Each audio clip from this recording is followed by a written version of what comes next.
Grosso incendio alla discarica Ischia Podetti, una quarantina di vigili del fuoco operativi per gestire l'emergenza.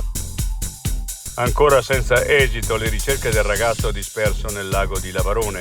Le attività per trovare il 17enne riprendono nelle prossime ore, mentre il comune vieta la balneazione. Omicidio Fausto Iob, l'autopsia, gettato in acqua mentre era ancora vivo, tramortito con i colpi alla testa, poi la morte per annegamento. Bracconaggio fra il Trentino e il Bellunese, uccisa anche un'aquila reale. Usavano armi illegali per colpire specie protette. In Trentino si cercano attori e comparse per il nuovo film di Maura Del Pero, la regista dell'acclamato Maternal.